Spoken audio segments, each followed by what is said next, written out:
നമസ്കാരം. P S ട്രിക്സിൻ്റെ ഏറ്റവും പുതിയ വീഡിയോയിലേക്ക് എല്ലാ കൂട്ടുകാർക്കും സ്വാഗതം. അപ്പം ഇന്നത്തെ കറണ്ട് അഫയേഴ്സ് വീഡിയോയിൽ നമ്മൾ ചർച്ച ചെയ്യുന്നത് എന്താണ്, കഴിഞ്ഞ ആഴ്ച പുറത്തിറക്കിയ തൊഴിൽ വീതിയിലെ കറണ്ട് അഫയേഴ്സ് ചോദ്യങ്ങളാണ്.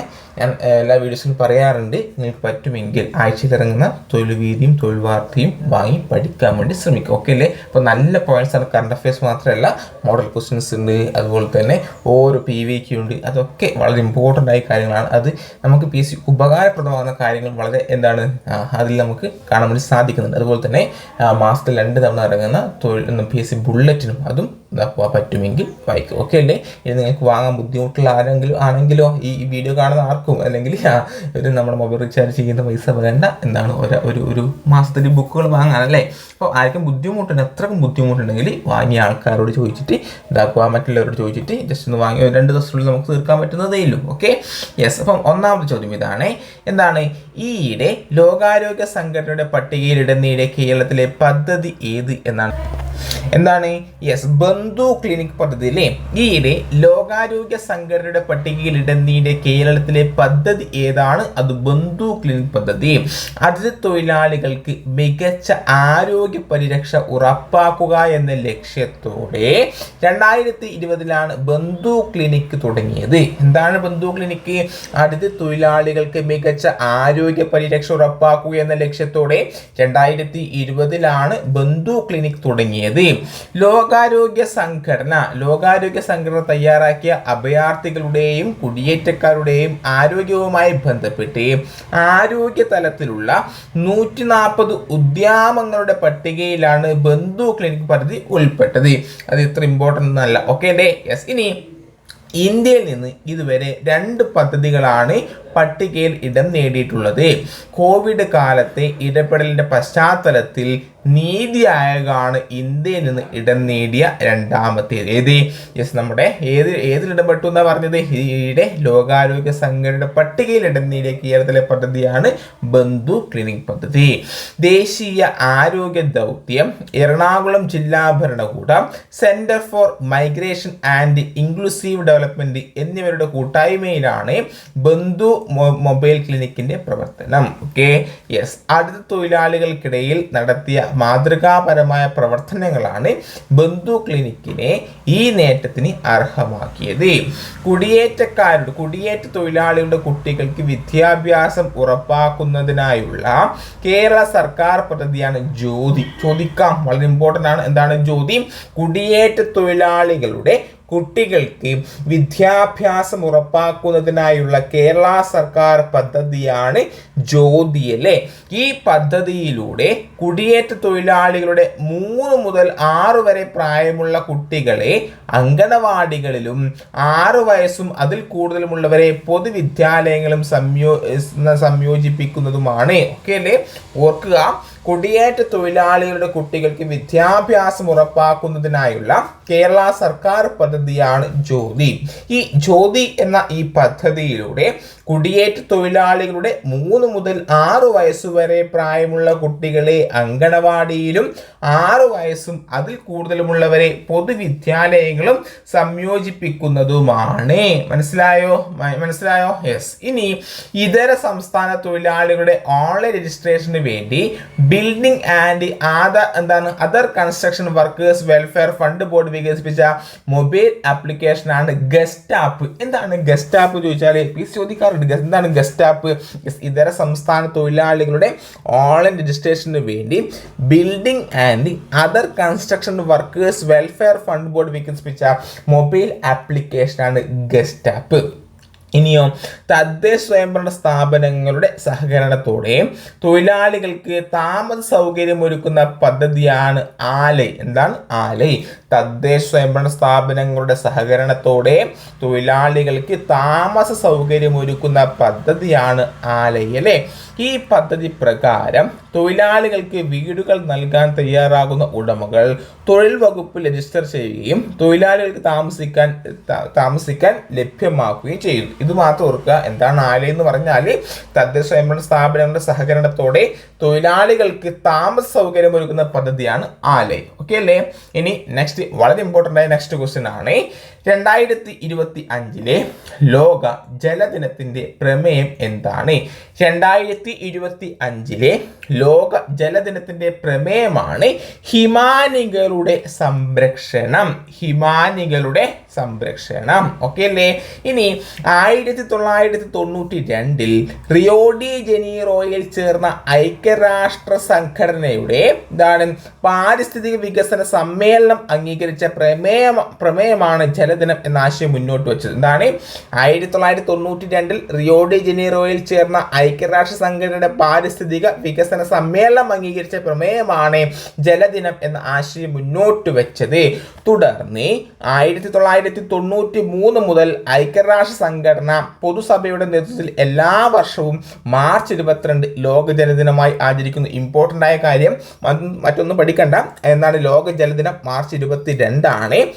പിന്നെയോ 2025 ലോക ജലദിനത്തിന്റെ പ്രമേയം എന്താണ്? ഹിമാനികളുടെ സംരക്ഷണം എന്നാണ്. എങ്കിൽ ഇതും കൂടി പഠിച്ചു വെക്കുക. 2024 ലോക ജലദിനത്തിന്റെ പ്രമേയം എന്താണ്? സമാധാനത്തിനായി വെള്ളം എന്നതായിരുന്നു. 2024 ലോക ജലദിനത്തിന്റെ പ്രമേയം എന്താണ്? സമാധാനത്തിനായി വെള്ളം. സമാധാനത്തിനായി വെള്ളം. ഓർക്കുക, 2025 എന്താണ് ജലദിനത്തിന്റെ പ്രമേയം? ഹിമാനികളുടെ സംരക്ഷണം എന്നാണ്. 2024 എന്തായിരുന്നു? സമാധാനത്തിനായി വെള്ളം. 2023 പ്രമേയം മാറ്റം ത്വരിതപ്പെടുത്തൽ എന്നാണ്. എന്താണ്? മാറ്റം ത്വരിതപ്പെടുത്തൽ. 2022 പ്രമേയം ഭൂഗർഭജലം അദൃശ്യമായതിനെ ദൃശ്യമാക്കുക. ഭൂഗർഭജലം അദൃശ്യമായതിനെ ദൃശ്യമാക്കുക. ഓക്കെ അല്ലേ? ഇമ്പോർട്ടൻ്റ് ആയത് പഠിക്കുക. 2025 24 ഓർത്തു വെക്കുക. ഇനി 2023 22 വളരെ ഇമ്പോർട്ടൻ്റ് ആണ്. എങ്കിലും ഓർത്തു വെക്കാൻ ബുദ്ധിമുട്ടുണ്ടെങ്കിൽ, ഈ 4 ഓർത്തു വെക്കാൻ ബുദ്ധിമുട്ടുണ്ടെങ്കിൽ 2025 24 തീർച്ചയായിട്ടും നിർബന്ധമായിട്ടും ഓർത്തു വെക്കുക. ഞാൻ ഒന്നും കൂടി റിപ്പീറ്റ് ചെയ്ത് പറയാം. എന്താണ് ഇത്തരത്തിലുള്ള പ്രമേയം ചോദിക്കാറുണ്ട്. 2025 ലോക ജലദിനത്തിന്റെ പ്രമേയം ഹിമാനികളുടെ സംരക്ഷണം എന്നാണ്. 2024 ലോക ജലദിനത്തിന്റെ പ്രമേയം സമാധാനത്തിനായി വെള്ളം എന്നതാണ്. 2023 പ്രമേയം മാറ്റം ത്വരിതപ്പെടുത്തൽ. 2022 പ്രമേയം ഭൂഗർഭജലം അദൃശ്യമായതിനെ ദൃശ്യമാക്കുക. നമ്മൾ പറഞ്ഞു ലോക ജലദിനമായിട്ട് ആചരിക്കുന്നത് മാർച്ച് 22 ആണല്ലേ. എങ്കിൽ ലോക വനദിനമായി ആചരിക്കുന്നത് മാർച്ച് 21 ലോക വനദിനം. നമ്മൾ അത് കോഡൊക്കെ വെച്ചിട്ട് നമ്മൾ എന്താണ് പഠിക്കാണ്ടല്ലേ? എന്താണ്? വനജയുടെ കാലിൽ ക്ഷയം അല്ലേ? വനജയുടെ കാലിൽ ക്ഷയം. ഓക്കെ അല്ലേ? അതൊക്കെ എല്ലാ കൂട്ടുകാർക്കും PSC എന്താണ് പഠിച്ചു തുടങ്ങുന്ന എല്ലാവർക്കും അറിയുന്നതാണ്. ഞാൻ വീണ്ടും റിപ്പീറ്റ് ചെയ്യുന്നില്ല. ഓക്കെ അല്ലേ? അപ്പോൾ നിങ്ങൾക്ക് എന്തെങ്കിലും ഇത്തരത്തിലുള്ള കോഡുകളോ എന്തെങ്കിലും അറിയെങ്കിൽ എന്താക്കാം, ഈ വീഡിയോയുടെ താഴെ നിങ്ങൾക്ക് ഷെയർ ചെയ്യാവുന്നതാണ്. നിങ്ങൾ കണ്ടെത്തിയ കോഡുകളായിക്കോട്ടെ, നല്ല കോഡുകളോ എന്താണ് ഇത്തരത്തിലുള്ള കോഡുകൾ മറ്റുള്ളവർക്ക് ഷെയർ ചെയ്യുക. Okay, yes. ഇനി നെക്സ്റ്റ് ക്വസ്റ്റ്യൻ, വനങ്ങളും ഭക്ഷണവും എന്നതായിരുന്നു 2025 ലോക വനദിനത്തിന്റെ പ്രമേയം. നമ്മൾ പറഞ്ഞു ലോക വനദിനം എന്നാണ് മാർച്ച് 21 അല്ലേ? ലോക വനദിനം 2025 ലോക വനദിനത്തിന്റെ പ്രമേയം ചോദിച്ചാൽ പറയണം വനങ്ങളും ഭക്ഷണവും എന്നാണ്. എന്താണ്? വനങ്ങളും ഭക്ഷണവും. 2025 പ്രമേയം വനങ്ങളും നവീകരണവും മെച്ചപ്പെട്ട ലോകത്തിനായുള്ള പുതിയ പരിഹാരങ്ങൾ എന്നതായിരുന്നു. 2024 ലോക വനദിനത്തിന്റെ പ്രമേയം ചോദിച്ചാൽ വനങ്ങളും നവീകരണവും മെച്ചപ്പെട്ട ലോകത്തിനായുള്ള പുതിയ പരിഹാരം. എങ്കിൽ ലോക കാലാവസ്ഥാ ദിനം എന്നാണ് മാർച്ച് 23. ലോക കാലാവസ്ഥാ ദിനം മാർച്ച് 23. ഓക്കെ, എങ്കിൽ ലോക കാലാവസ്ഥ 2025 ലോക കാലാവസ്ഥാ ദിനത്തിന്റെ പ്രമേയം ചോദിച്ചാൽ പറയണം നേരത്തെയുള്ള മുന്നറിയിപ്പ് വിടവ് ഒരുമിച്ച് അടയ്ക്കുന്നു. നേരത്തെയുള്ള മുന്നറിയിപ്പ് വിടവ് ഒരുമിച്ച് അടയ്ക്കുന്നു എന്നതാണ് 2025 ലോക കാലാവസ്ഥാ ദിനത്തിന്റെ പ്രമേയം. എങ്കിൽ 2024 ലോക കാലാവസ്ഥാ ദിനത്തിന്റെ പ്രമേയം എന്താണെന്ന് ചോദിച്ചാൽ പറയണം, കാലാവസ്ഥാ പ്രവർത്തനത്തിന്റെ മുൻനിരയിൽ എന്നതാണ്. 2024 ലോക കാലാവസ്ഥാ ദിനത്തിന്റെ പ്രമേയം കാലാവസ്ഥാ പ്രവർത്തനത്തിന്റെ മുൻനിരയിൽ. ഓക്കെ അല്ലേ? അപ്പം 2025 നമ്മൾ പറഞ്ഞു ലോക കാലാവസ്ഥാ ദിനം മാർച്ച് 23 ആണ്. 2025 ലോക കാലാവസ്ഥാ ദിനത്തിന്റെ പ്രമേയം നേരത്തെയുള്ള മുന്നറിയിപ്പ് വിടവ് ഒരുമിച്ച് അടയ്ക്കുന്നു. 2024 പ്രമേയം കാലാവസ്ഥാ പ്രവർത്തനത്തിന്റെ മുൻനിരയിൽ. ഓക്കെ അല്ലേ? യെസ്. ഇനി നെക്സ്റ്റ് ക്വസ്റ്റ്യൻ ആണ്, ഇന്ത്യക്കായി സ്ട്രാറ്റോസ്ഫെറിക് സ്ട്രാറ്റോസ്ഫെറിക് എയർഷിപ്പ് സാങ്കേതിക വിദ്യ വികസിപ്പിച്ച സ്ഥാപനം ഏത് എന്നാണ് ചോദ്യം. ഇന്ത്യക്കായും സ്ട്രാറ്റോസ്ഫെറിക് എയർഷിപ്പ് സാങ്കേതിക വിദ്യ വികസിപ്പിച്ച സ്ഥാപനം ഏതാണ്? അത് aerial delivery research and development establishment ആണ്. എന്താണ് ആഗ്ര. എവിടെയാണ്? ആഗ്ര. ഏരിയൽ എന്നാണ് delivery research and development establishment. മധ്യപ്രദേശിലെ ഷിയോപൂരിലുള്ള പരീക്ഷണ കേന്ദ്രത്തിൽ നിന്ന് DRDO സ്ട്രാറ്റോസ്ഫെറിക് എയർഷിപ്പ് പ്ലാറ്റ്ഫോമിന്റെ ആദ്യ പരീക്ഷണ പറക്കൽ നടത്തിയത്. DRDOയുടെ ഉപസ്ഥാപനമായ ആഗ്ര ആസ്ഥാനമായുള്ള aerial delivery research and development establishment വികസിപ്പിച്ചെടുത്ത ഈ എയർഷിപ്പ് പ്ലാറ്റ്ഫോം സ്ട്രാറ്റോസ്ഫിയറിൽ ഏകദേശം 17 കിലോമീറ്റർ ഉയരത്തിൽ വിന്യസിപ്പിക്കാൻ കഴിയും. ഒരു സ്ഥലത്ത് വളരെ കാലം സ്ഥിരതയോടെ തുടരാൻ ഇതിന് കഴിയും. കൂടാതെ തത്സമയ ഡാറ്റ അയക്കാനുമാകും.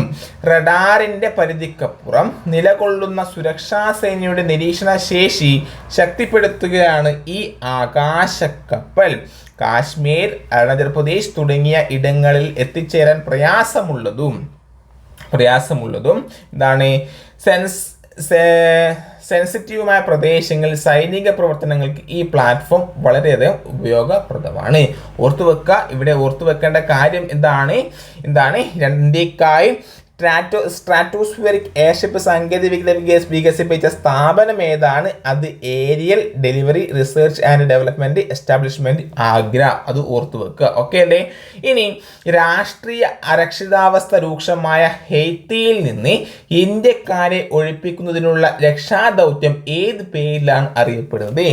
എന്താണ്? രാഷ്ട്രീയ അരക്ഷിതാവസ്ഥ രൂക്ഷമായ ഹെയ്ത്തിയിൽ നിന്ന് ഇന്ത്യക്കാരെ ഒഴിപ്പിക്കുന്നതിനുള്ള രക്ഷാദൗത്യം ഏത് പേരിലാണ് അറിയപ്പെടുന്നത്? എന്താണ്? Yes, operation Indravati. അപ്പം രാഷ്ട്രീയ അരക്ഷിതാവസ്ഥ രൂക്ഷമായ ഹെയ്ത്തിയിൽ നിന്ന് ഇന്ത്യക്കാരെ ഒഴിപ്പിക്കാൻ ഇന്ത്യ ആരംഭിച്ച പദ്ധതിയാണ് ഓപ്പറേഷൻ ഇന്ദ്രാവതി. ഇനിയോ? യെസ്, ഡൊമിനിക്കൻ റിപ്പബ്ലിക്കിലേക്കാണ് ഇന്ത്യക്കാരെ ഒഴിപ്പിച്ചത്. എവിടെയാണ്? ഡൊമിനിക്കൻ റിപ്പബ്ലിക്കിൽ. അത് ഇമ്പോർട്ടൻ്റ് അല്ല. എന്താണ് ഓപ്പറേഷൻ ഇന്ദ്രാവതി എന്ന് ഓർത്തു വെക്കുക? രാഷ്ട്രീയ അരക്ഷിതാവസ്ഥ രൂക്ഷമായ ഹെയ്ത്തിയിൽ നിന്ന് ഇന്ത്യക്കാരെ ഒഴിപ്പിക്കാൻ ഇന്ത്യ ആരംഭിച്ച പദ്ധതിയാണ് ഓപ്പറേഷൻ ഇന്ദ്രാവതി അല്ലേ? എങ്കിൽ എത്രയോ PSC പരീക്ഷയിൽ ചോദിച്ച ചോദ്യമാണ്. സുഡാനിൽ നിന്ന് ഇന്ത്യക്കാരെ ഒഴിപ്പിക്കാൻ 2023 നടത്തിയ രക്ഷാദൗത്യമാണ് ഓപ്പറേഷൻ കാവേരി. ഇവിടെ നിന്ന് സുഡാനിൽ നിന്നും ഇന്ത്യക്കാരെ ഒഴിപ്പിക്കാൻ 2023 ഇന്ത്യ നടത്തിയ രക്ഷാദൗത്യമാണ് ഓപ്പറേഷൻ കാവേരി. എങ്കിൽ ഓപ്പറേഷൻ ഗംഗ. എന്താണ് ഓപ്പറേഷൻ ഗംഗ എന്ന് പറഞ്ഞാൽ? യുക്രൈൻ അല്ലെ? യുക്രൈനിൽ നിന്ന് ഇന്ത്യക്കാരെ ഒഴിപ്പിക്കാൻ ആരംഭിച്ച ദൗത്യമാണ് ഓപ്പറേഷൻ ഗംഗ. യുക്രൈനിൽ നിന്ന് ഇന്ത്യക്കാരെ ഒഴിപ്പിക്കാൻ ആരംഭിച്ച ദൗത്യമാണ് ഓപ്പറേഷൻ ഗംഗ. ഇനി ഇതും PSC ചോദിച്ചാണ് ഓപ്പറേഷൻ അജയ് അല്ലെ? എന്താണ് അജയ്? ഇസ്രായേൽ ഹമാസ് യുദ്ധത്തിന്റെ പശ്ചാത്തലത്തിൽ ഇസ്രായേൽ കുടുങ്ങിയ ഇന്ത്യക്കാരെ തിരികെ എത്തിക്കാൻ ആരംഭിച്ച രക്ഷാദൗത്യമാണ് ഓപ്പറേഷൻ അജയ്. എവിടെ നിന്ന്? ഇസ്രായേൽ ഹമാസ് യുദ്ധത്തിന്റെ പശ്ചാത്തലത്തിൽ ഇസ്രായേൽ കുടുങ്ങിയ ഇന്ത്യക്കാരെ തിരികെ എത്തിക്കാൻ ആരംഭിച്ച രക്ഷാദൗത്യമാണ് ഓപ്പറേഷൻ അജയ്. എങ്കിൽ ദേവി ശക്തി. ഇതൊക്കെ PSC ചോദിച്ചാണ്. ദേവി ശക്തി. ഓപ്പറേഷൻ ദേവി ശക്തിയാണ്. അഫ്ഗാനിൽ നടന്ന കലാപത്തിൽ അകപ്പെട്ട ഇന്ത്യക്കാരെ തിരികെ എത്തിക്കാനുള്ള രക്ഷാദൗത്യമാണ് ഓപ്പറേഷൻ ദേവി ശക്തി. അഫ്ഗാനിൽ നടന്ന കലാപത്തിൽ അകപ്പെട്ട ഇന്ത്യക്കാരെ തിരികെ എത്തിക്കുവാനുള്ള ദൗത്യമാണ് ഓപ്പറേഷൻ ദേവീശക്തി. എങ്കിൽ ഓപ്പറേഷൻ രാഹത്ത്, എന്താണ് ഓപ്പറേഷൻ രാഹത്ത്? യെസ്, യമനിൽ നിന്ന് ഇന്ത്യക്കാരെ ഒഴിപ്പിക്കാൻ ആരംഭിച്ച ദൗത്യമാണ് ഓപ്പറേഷൻ രാഹത്ത്. യമനിൽ നിന്ന് ഇന്ത്യക്കാരെ ഒഴിപ്പിക്കാൻ ആരംഭിച്ച ദൗത്യമാണ് ഓപ്പറേഷൻ രാഹത്ത്. മോഗ ചുഴലിക്കാറ്റ് ബാധിച്ച മ്യാൻമറിനെ സഹായിക്കാൻ ഇന്ത്യ നടത്തിയ രക്ഷാദൗത്യമാണ് ഓപ്പറേഷൻ കരുണ. ആരെ? മ്യാൻമർ. എന്താണ്? മോഖ ചുഴലിക്കാറ്റ് ബാധിച്ച മ്യാൻമറിനെ സഹായിക്കാൻ ഇന്ത്യ നടത്തിയ രക്ഷാദൗത്യമാണ് ഓപ്പറേഷൻ കരുണ. ഇതെല്ലാം ഓപ്പറേഷൻ പീസ് ചോദിച്ചാണ്. ഞാൻ ഒന്നും കൂടി റിപ്പീറ്റേഷൻ ചെയ്യാം. രാഷ്ട്രീയ അരക്ഷിതാവസ്ഥ രൂക്ഷമായ ഹെയ്ത്തിയിൽ നിന്ന് ഇന്ത്യക്കാരെ ഒഴിപ്പിക്കുവാൻ രക്ഷാദൗത്യമാണ് ഓപ്പറേഷൻ ഇന്ദ്രാവതി. ഇനി സുഡാനിൽ നിന്നും ഇന്ത്യക്കാരെ ഒഴിപ്പിക്കാൻ 2023 നടത്തിയ രക്ഷാദൗത്യമാണ് ഓപ്പറേഷൻ കാവേരി. ഇനിയോ ഓപ്പറേഷൻ ഗംഗ അല്ലെ, യുക്രൈനിൽ നിന്ന് ഇന്ത്യക്കാരെ ഒഴിപ്പിക്കാൻ ആരംഭിച്ച ദൗത്യമാണ് ഓപ്പറേഷൻ ഗംഗ. ഇസ്രായേൽ ഹമാസ് യുദ്ധത്തിന്റെ പശ്ചാത്തലത്തിൽ ഇസ്രായേലിൽ കുടുങ്ങിയ ഇന്ത്യക്കാരെ തിരികെ എത്തിക്കാൻ ആരംഭിച്ച രക്ഷാദൗത്യമാണ് ഓപ്പറേഷൻ അജയ്. ഇനിയോ എന്താണ് ഓപ്പറേഷൻ ദേവീശക്തി? ദേവീശക്തി യെസ്, അഫ്ഗാനിൽ നടന്ന കലാപത്തിൽ അകപ്പെട്ട ഇന്ത്യക്കാരെ തിരികെ എത്തിക്കുവാനുള്ള ദൗത്യമാണ് ഓപ്പറേഷൻ ദേവീശക്തി. ഇനി ഓപ്പറേഷൻ രാഹത്ത്, ഓപ്പറേഷൻ രാഹത്ത് യമനിൽ നിന്ന് ഇന്ത്യക്കാരെ ഒഴിപ്പിക്കാൻ ആരംഭിച്ച ദൗത്യമാണ് ഓപ്പറേഷൻ രാഹത്ത്. മോഗ ചുഴലിക്കാറ്റ് ബാധിച്ച, എവിടെയാണ് മോഗ ചുഴലിക്കാറ്റ്? യെസ്, മ്യാൻമർ അല്ലേ. അപ്പൊ മോഗ ചുഴലിക്കാറ്റ് ബാധിച്ച മ്യാൻമറിനെ സഹായിക്കാൻ ഇന്ത്യ നടത്തിയ രക്ഷാദൗത്യമാണ് ഓപ്പറേഷൻ കരുണ എന്ന കാര്യം കൂടി നിങ്ങൾ ഓർത്തു വെക്കുക. ഓക്കെ അല്ലേ? യെസ്. അപ്പൊ ഇത്രയും കറണ്ട് അഫയേഴ്സ് ചോദ്യങ്ങളാണ് നമ്മുടെ തൊഴിൽവീതി, കഴിഞ്ഞ ലക്കം തൊഴിൽവീതിയിൽ നമ്മൾ പ്രസിദ്ധീകരിച്ചത്. നിങ്ങൾക്ക് ഈ വീഡിയോ ഇഷ്ടപ്പെട്ടെന്ന് കരുതുന്നു. ഇതിലെ ചോദ്യങ്ങളൊക്കെ വളരെ ഇമ്പോർട്ടൻ്റ് ആയ ചോദ്യങ്ങളാണ് ഇതിൽ ഉൾപ്പെടുത്തിയിട്ടുള്ളത്. ഇത് മാത്രമല്ല, കറണ്ട് അഫയേഴ്സ് ചോദ്യം മാത്രമല്ല, അതുപോലെ തന്നെ മോഡൽ ക്വസ്റ്റ്യൻ പേപ്പർ ഉണ്ട്, BVK ചോദ്യങ്ങളുണ്ട്, വിത്ത് റിലേറ്റഡ് ഫാക്ട് ഉണ്ട്. ഓക്കെ അല്ലേ? യെസ്, പറ്റുമെങ്കിൽ വാങ്ങി വായിക്കുക. ഓക്കെ, ഇതുപോലെ എന്താണ് PSC ക്ക് ഉപകാരപ്രദമാകുന്ന പ്രസിദ്ധീകരണമാണ് തൊഴിൽവീതി, തൊഴിൽ വാർത്ത, അതുപോലെ തന്നെ PSC ബുള്ളറ്റിനും. ഓക്കെ, യെസ്, എൻ്റെ അഭിപ്രായത്തിൽ വാങ്ങുക. ഓക്കെ, നിങ്ങൾക്ക് ഇഷ്ടപ്പെട്ടെങ്കിൽ എന്താക്കുക, നമ്മുടെ ചാനൽ സബ്സ്ക്രൈബ് ചെയ്യുക. ഇനിയും എന്താണ് ഇത്തരത്തിലുള്ള വീഡിയോസ്, തൊഴിൽ വാർത്തയിലെയും വീഡിയോസ്, അതുപോലെ തന്നെ കറണ്ട് അഫയേഴ്സ് ചോദ്യങ്ങളും BVK ചോദ്യങ്ങളും, അതുപോലെ തന്നെ PSC ബുള്ളറ്റിലൊക്കെ എന്താണ് വീഡിയോസ് നിങ്ങൾക്ക് ലഭിക്കുന്നതായിരിക്കും. വീണ്ടും മറ്റൊരു ക്ലാസ്സിൽ കാണാം. Bye bye, see U.